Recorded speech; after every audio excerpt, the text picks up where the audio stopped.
अस्सलाम वालेकुम फ्रेंड्स, इस वीडियो में जानते हैं वक्फ बोर्ड बिल 2025 जिसका सेंट्रल गवर्नमेंट ने उम्मीद नाम रखा है। इस पर ताज़ा अपडेट क्या है और all India Muslim personal law board का अब इस पर क्या रद्द अमल है, किस तरह बोर्ड इस मामले को हैंडल कर रहा है। जैसा कि आपको मालूम है, लोकसभा और राज्यसभा से वक्फ तरमीमी बिल 2025 पास होकर एक एक्ट बन चुका है कि शुरू ही दिन से all India Muslim personal law board ने तमाम मिली तंजीमों के साथ मिलकर इसकी हमेशा से रोज़ अव्वल से मुखालिफत की है। All India Muslim personal law board Waqf संशोधन विधेयक 2025 का पुरजोर विरोध कर रहा है, जिसे अब राष्ट्रपति की मंजूरी मिलने के बाद कानून वक्फ संशोधन अधिनियम 2025 का दर्जा मिल गया है। राष्ट्रपति द्रौपदी मुर्मू के हस्ताक्षर के साथ ही वक्फ बिल अब कानून बन गया है। अब नए वक्फ कानून को पूरे देश में लागू किया जाएगा। इस संबंध में ताजा अपडेट्स इस प्रकार हैं।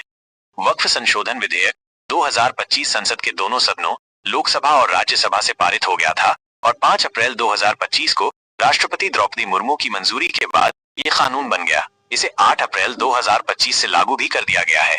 All India Muslim personal law board भी इस कानून को घातक और असंवैधानिक बता रहा है, जो मुस्लिम समुदाय की धार्मिक स्वतंत्रता पर हमला है।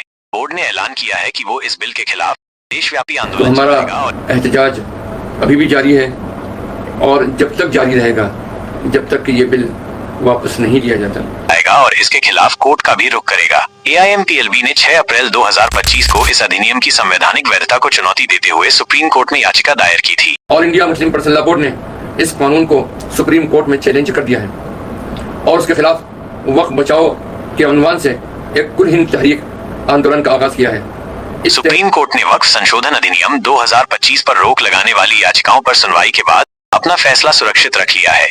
केंद्र सरकार ने उम्मीद नामक एक पोर्टल लॉन्च किया है, जिसका उद्देश्य सभी वक्फ संपत्तियों को पंजीकृत करना है। AIMPLB ने इस पोर्टल के लॉन्च को अवैध बताया है और इसे अदालत की अवमानना करार दिया है, क्योंकि कानून अभी भी सुप्रीम कोर्ट में विचाराधीन है। बोर्ड ने इस मामले में सुप्रीम कोर्ट में अवमानना याचिका दायर करने की बात कही है। All India Muslim personal law board भी ने मुसलमानों और राज्य वक्फ बोर्डों से अपील की है कि सुप्रीम कोर्ट का फैसला आने तक इस पोर्टल का उपयोग न करें। All India Muslim personal law board जल्द ही सरकार के इस कदम के खिलाफ अदालत का रुख करेगा। ये प्रेस नोट 5 जून 2025 को जारी किया गया था और इसके बाद 6 जून 2025 को पोर्टल लॉन्च किया गया। ये चाहिए था कि वक्फ तरमीमी एक्ट पेश करने के बजाय जहां जहां धांधलियां हो रही हैं उन धांधलियों को खत्म करते हुए मजबूत कानून का शिकंजा उन पे कसे, बजाय इसके हुकूमत ने वक्फ की जायदाद ही को हड़प करने का एक नापाक मंसूबा बनाया। पर्सनल लॉ बोर्ड के जनरल सेक्रेटरी जनाब मौलाना खालिद सैफुल्लाह रहमानी ने प्रेस से बात करते हुए ये बात वाज़ेह की और पूरे एतमाद से कहा कि बोर्ड सरकार के फैसले के खिलाफ अदालत में जाएगा।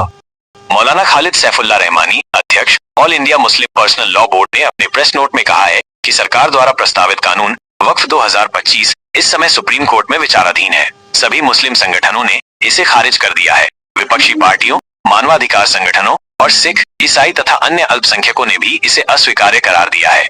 मगर अफसोस है कि इसके बावजूद सरकार 6 जून से वक्फ उम्मीद पोर्टल स्थापित कर रही है और इसमें वक्फ संपत्तियों का पंजीकरण अनिवार्य कर रही है। ये पूरी तरह से सरकार की अवैध कार्रवाई है और स्पष्ट रूप से अदालत की अवमानना का कृत्य है। सूचनाओं के अनुसार ये पंजीकरण पूरी तरह से उस विवादास्पद कानून पर आधारित है जिसे अदालत में चुनौती दी गई है और जिसे संविधान के विपरीत बताया गया है। इसलिए all India Muslim personal law board इसकी सख्त मुखालफत करता है। मुसलमानों और राज्य वक्फ बोर्डों से अपील करता है, जब तक अदालत इस संबंध में कोई फैसला न कर दे, वक्फ को इस पोर्टल में दर्ज कराने से बचें।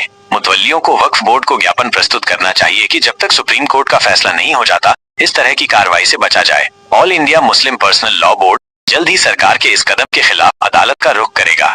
इस कानून को रोका जाएगा क्योंकि इसमें बहुत सी ऐसी खामियां हैं जो भारतीय कॉन्स्टिट्यूशन के खिलाफ हैं और बोर्ड इस पर मुल्कगीर मुहिम चला रहा है। इसको कानूनी हैसियत से खत्म कराने के लिए अपनी पुरजोर कोशिश कर रहा है, जिसमें मुल्क भर के मुसलमान ही नहीं गैर मुस्लिम भाइयों का भी साथ भरपूर मिल रहा है।